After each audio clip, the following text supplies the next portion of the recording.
Bienvenidos al podcast Voces del Crimen.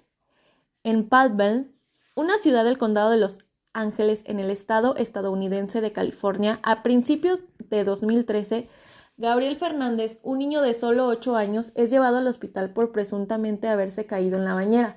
Pero la verdad es que este ha sido asesinado a violentos y desmedidos golpes por parte de su madre y el novio de la misma. La autopsia y las declaraciones confirman que el pequeño fue cruelmente torturado por los acusados durante un periodo de 8 meses aproximadamente. Todo esto ocurrió en el departamento que vivían junto a los demás hijos de la madre.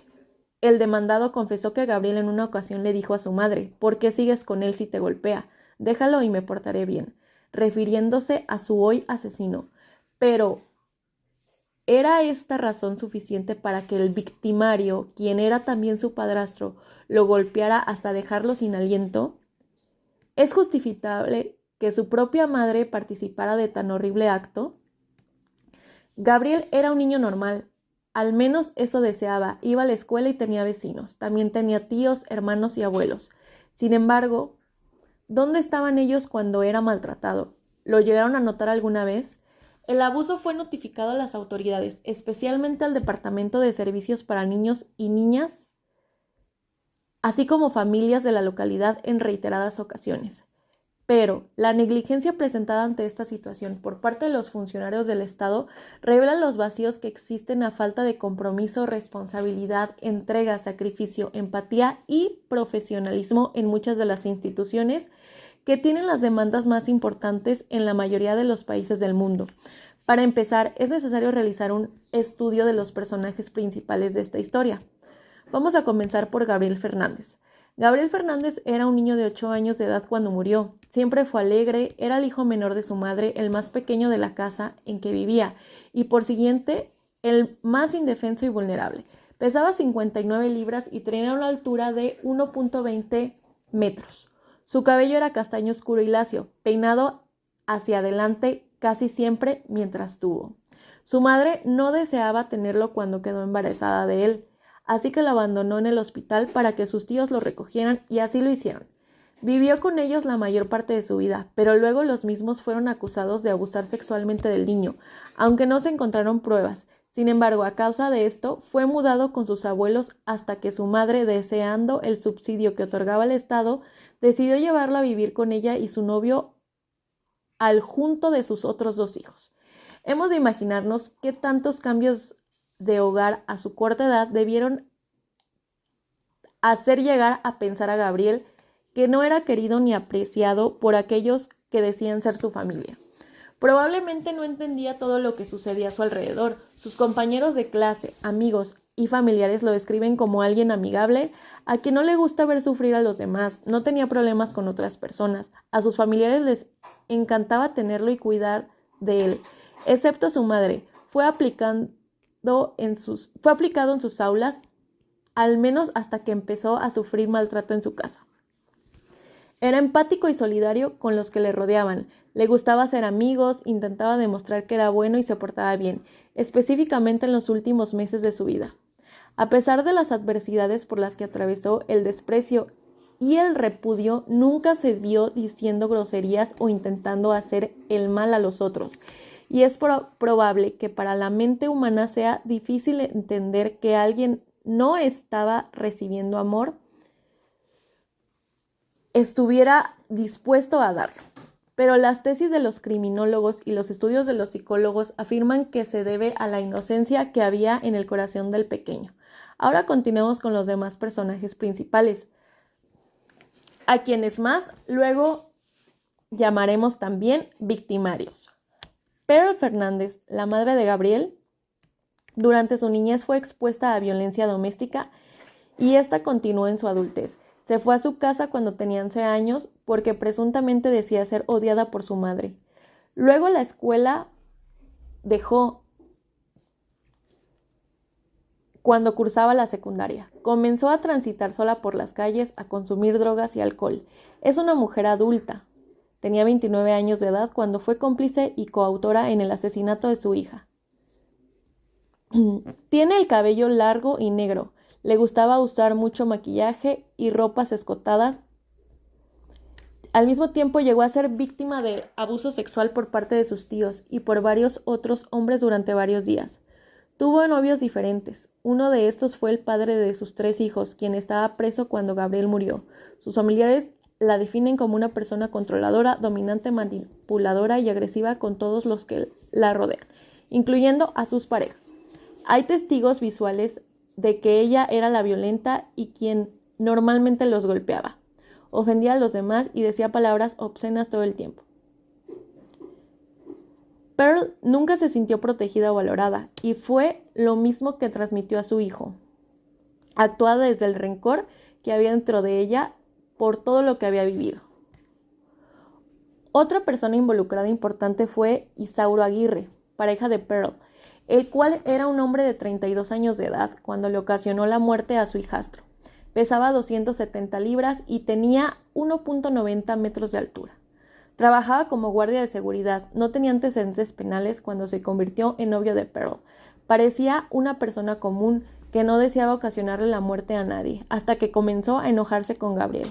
La familia de Pearl pensó que sería buena pareja para ella y que la ayudaría mucho, sin embargo no fue así. Por los comentarios del pequeño Gabriel, Isauro golpeaba a su novia y no le trataba muy bien. Por lo mismo, él sufría de un trastorno narcisista, tenía fuertes ataques de ira y se volvía violento de forma incontrolable. Se mostraba como alguien agradable y normal ante la sociedad, pero era muy distinto cuando llegaba a casa. De manera extraña y que dejó sorprendidos a todos los espectadores, 2 señoras pertenecientes al asilo de ancianos en el que Isauro trabajó durante 3 años testificaron que él era una persona muy amable y con gran bondad que cuidaba con amor a los ancianos y siempre los ayudaba. Alegó que todos los amaban, hasta el punto de haberle puesto un apodo de forma cariñosa. Este individuo golpeaba a Gabriel al junto de su pareja todos los días en todo el cuerpo con armas distintas y hasta que el niño sangraba. Lo ahorcaban, lo amarraban y amordazaban. En ocasiones no le daban comida y lo obligaban a comer arena para gatos. El pequeño fue torturado y encerrado en un cajón durante noches y días. Durante su juicio, jamás mostró ningún signo de arrepentimiento o remordimiento. No lloró ni se vio triste, tampoco compungido por las imágenes que se mostraron de las condiciones en las que había quedado el cuerpo de Gabriel. Entre otras cosas, es importante explicar que el estudio que se le hace a Gabriel cuando lo llevan a emergencias, la noche antes de morir, el informe describió lo siguiente: fractura craneal, garganta quemada, ojos morados y corduras por todo el cuerpo, quemaduras de cigarrillos, 2 balazos, abrasiones, cardenales por todo el cuerpo. Los policías encontraron toda la ropa de Gabriel escondida debajo del lavamanos. En el armario solo colgaban 2 vestidos que los criminales le obligaban a ponerse para luego llamarlo gay y ofenderlo con otras palabras. Esto evidencia que le estaban provocando un trauma psicológico aparte de lo físico. El cinturón y el alambre con el que lo golpeaban estaban colgados en el armario, además de las esposas y el bat de madera con el que le rompieron las costillas. Los oficiales también confiscaron como material de prueba el pequeño cajón con 2 puertas delanteras en el que encerraban a Gabriel. Encontraron 2 pistolas de balines con las que disparaban a Gabriel hasta sacarle los dientes y un gas pimienta que le rociaban en los ojos encerrándolo en el baño para que no pudiera lavarse el rostro. Los artefactos u objetos que se encontraron como evidencias verídicas nos dan a entender mejor la personalidad de los culpables, la maldad ilimitada que había en estas personas hacia Gabriel y cuán calculadas estaban las torturas que le provocaban, incluyendo la planeación final de su muerte. Son los factores predisponentes, en donde se puede indicar que la madre tiene un trastorno de personalidad de naturaleza endógena. Impelente, en donde Pearl se muestra como una persona voluble con dificultades en las relaciones interpersonales, comportamientos impulsivos y erráticos, cambios de humor, extremos hacia su familia y personas que le rodeaban, incluso con sus parejas. Déficit cognitivo y bajo funcionamiento intelectual de naturaleza endógena, lo cual generó dificultades en el juicio personal de la moral, ya que era incapaz de darle una solución a sus problemas, otorgándole el control a Isauro. Y con un bajo control emocional, cabe mencionar que estos serían factores a su vez impelentes. lo que le generaba una incapacidad para regular sus emociones, en particular la ira, la cual la descargaba con su hijo, ya que reduce capacidad de evaluar consecuencias y aumenta la dependencia a sí mismo de los terceros. Por otra parte, un factor importante también es la historia de trauma y abuso de naturaleza exógena, ya que hubo un abuso sexual por parte de su tío y negligencia de sus padres, ya que ella menciona que sus padres no le prestaban atención y en ocasiones su padre estuvo en la cárcel. Estos factores impelentes, a su vez, le generan una desorganización emocional, apego inseguro y resistencia a vínculos estables. Otro factor, la ausencia de figuras protectoras y vínculos seguros de naturaleza exógena. Esto le genera carencia de afecto desde temprana edad, con relaciones adultas basadas en violencia o sometimiento, siendo impelentes, reforzando los patrones de victimización, pasividad y desconexión empática. Por otra parte, cabe mencionar asimismo los factores preparantes, los cuales son una relación dependiente y sumisa con Isauro Aguirre.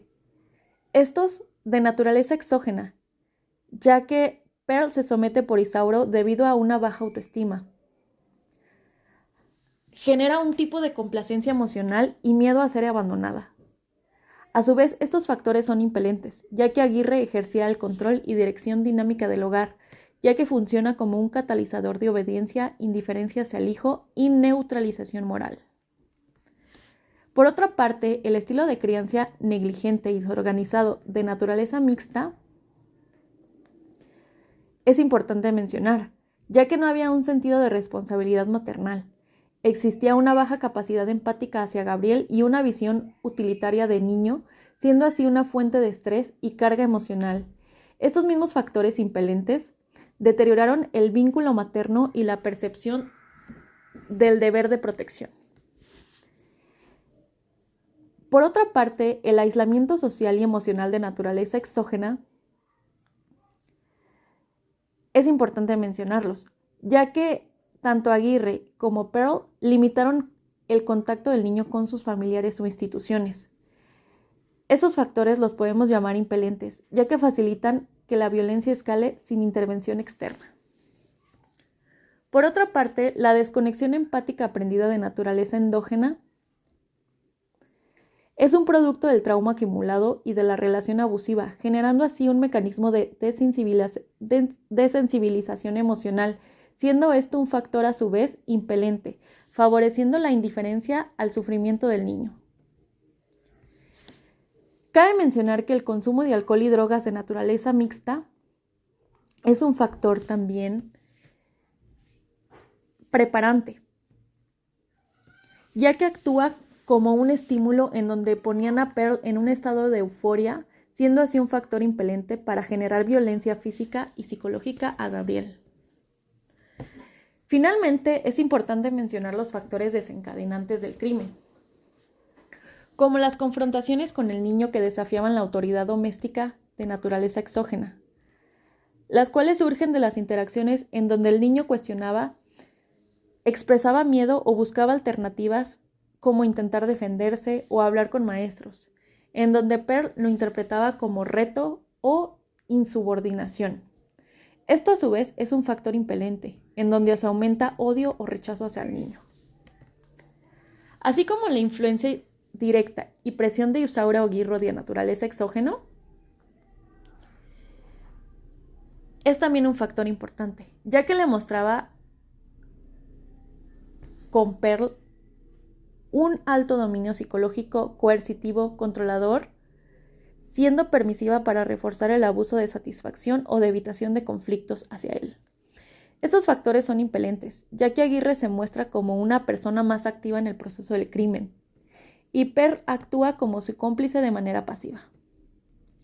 Otro factor es la culpabilización proyectiva, siendo así un mecanismo de defensa de naturaleza endógena, ya que Pearl, al mantener una distorsión cognitiva le atribuía a Gabriel sus frustraciones y carencias a Gabriel, siendo así un factor impelente, ya que permite justificar la agresión hacia su hijo. Finalmente, los episodios de estrés extremo dentro del hogar de naturaleza exógena son las tensiones económicas, ya que al surgir algún conflicto también en la pareja y de alguna presión entre ellos, el niño se convierte en una válvula de descarga, siendo así esto un factor impelente, porque aumenta la intensidad y frecuencia del maltrato. A continuación, voy a explicar la criminogénesis de Isauro. Isauro Aguirre fue descrito en documentos judiciales como la figura más activa, dominante y violenta de la casa. Su participación no fue pasiva ni por omisión, tuvo un rol protagónico, deliberado y progresivo en el maltrato. Voy a comenzar a explicar los factores predisponentes. Entre ellos son los rasgos de personalidad autoritaria y dominante de naturaleza endógena, ya que muchos testimonios lo definen como controlador, rígido, intolerante y necesitado de obediencia absoluta, siendo estos factores impelentes, ya que lo empujan a ejercer un control por medio de la fuerza.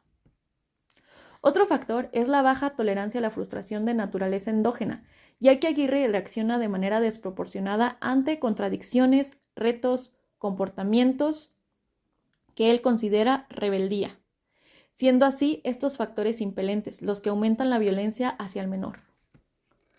Otro de los factores son las deficiencias en empatía de naturaleza endógena, ya que varios peritos destacaron que tiene una insensibilidad emocional, dificultad para percibir el sufrimiento ajeno, rasgos que podrían encajar en un perfil antisocial o narcisista, aunque aún no se estableció como diagnóstico clínico, siendo así esto un factor impelente que lo llevó a la consumación del crimen.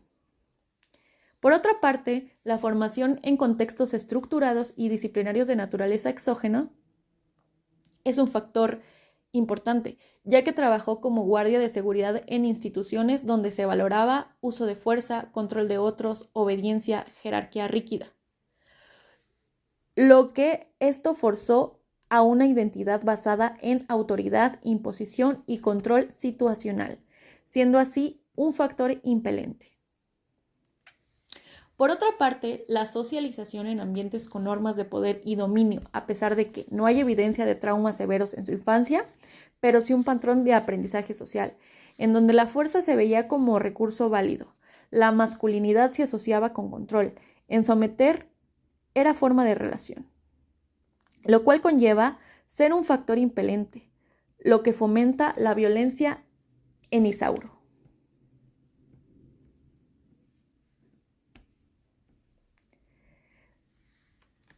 Ahora voy a explicar los factores preparantes. Uno de ellos es la dinámica de poder total dentro del hogar de naturaleza exógena. Aguirre ejercía control sobre Pearl, el niño, la estructura familiar, la forma de castigo, vigilancia y aislamiento.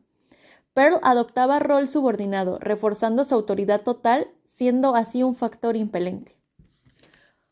Otro factor es el aislamiento activo de la víctima. Aguirre desbloqueaba contacto con familiares, escuela e instituciones, lo que favorecía la continuidad de sus actos sin supervisión externa, siendo así un factor impelente ante la ocurrencia del asesinato.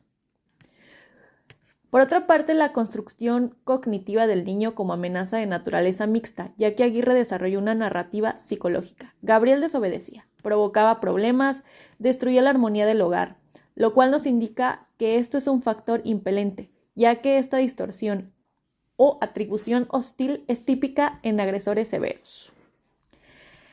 Otro factor es la influencia directa sobre Pearl Fernández de naturaleza exógena, ya que Aguirre lograba una sumisión, validación emocional, que Pearl reconociera su autoridad, que ella permitiera o participara y su control emocional preparó el terreno para la violencia escalada, siendo así un factor impelente.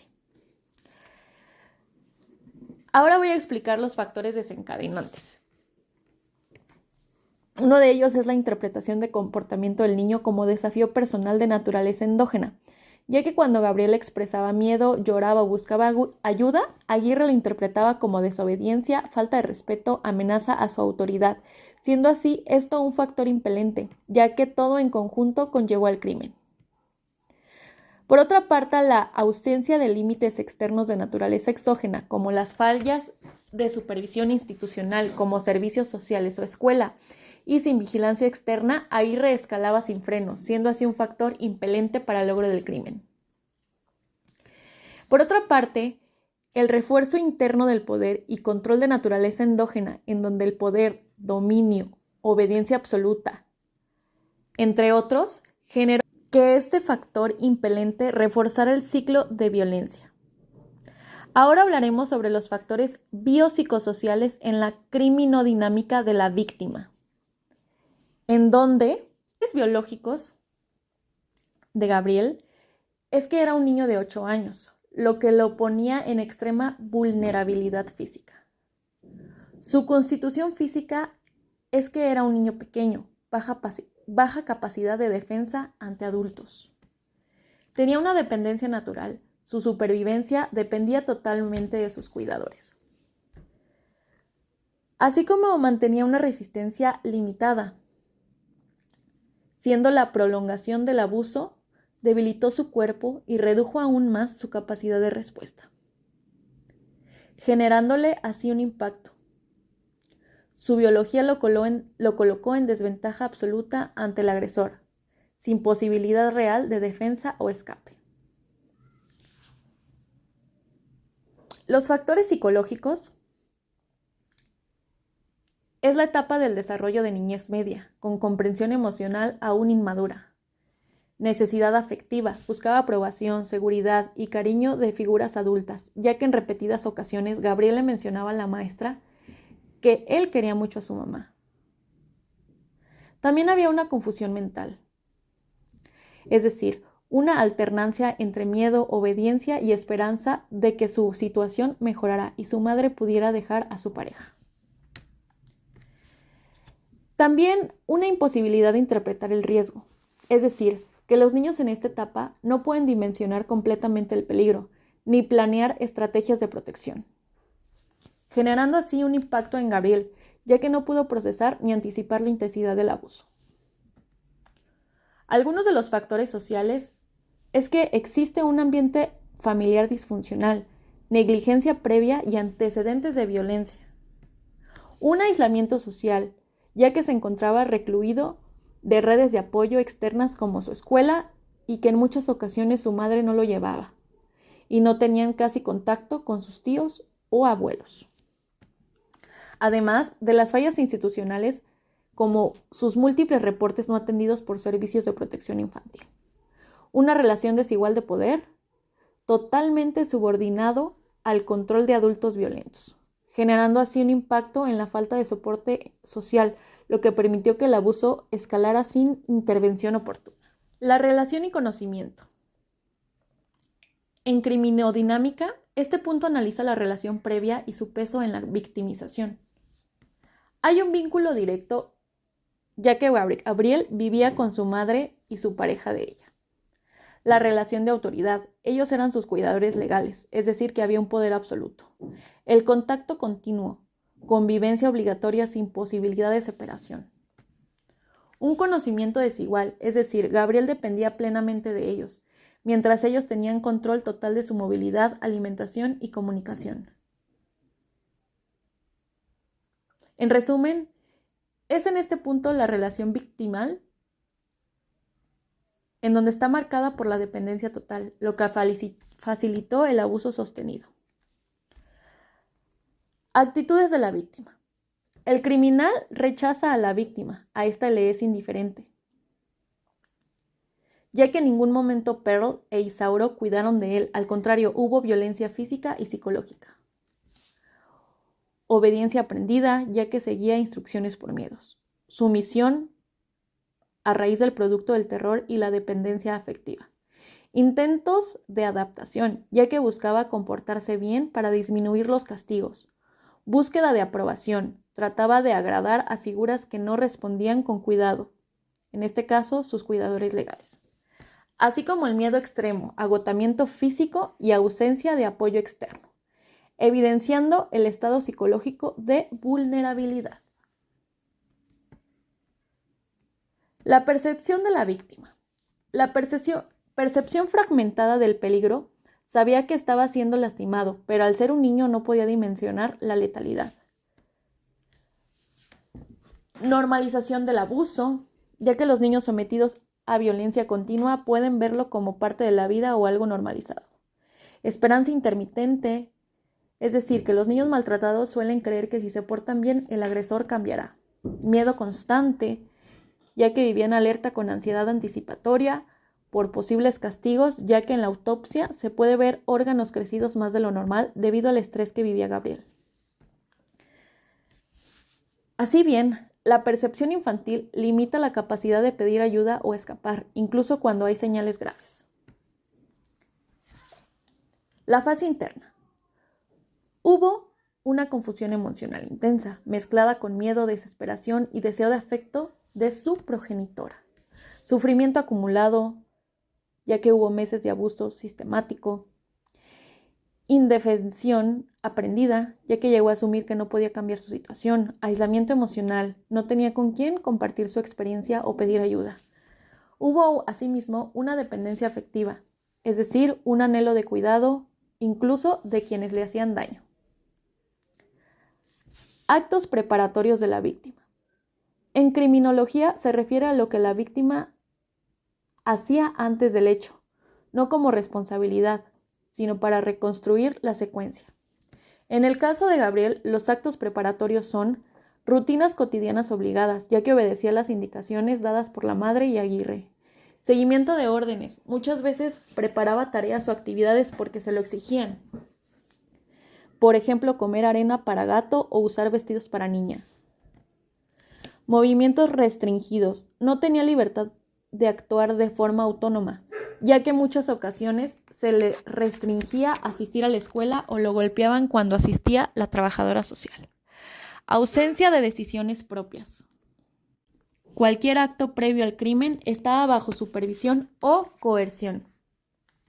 Cabe mencionar que Gabriel, al ser un menor, dentro de su caso no existen actos preparatorios voluntarios, porque la víctima estaba totalmente controlada, ya que realizaba actividades no por elección, sino porque le eran ordenadas, reflejando así una rutina marcada por coacción o castigos, ausencia total de autonomía, comportamientos orientados a evitar daño, hipervigilancia emocional, desgaste físico y emocional y un control absoluto por parte de los agresores. La fase externa.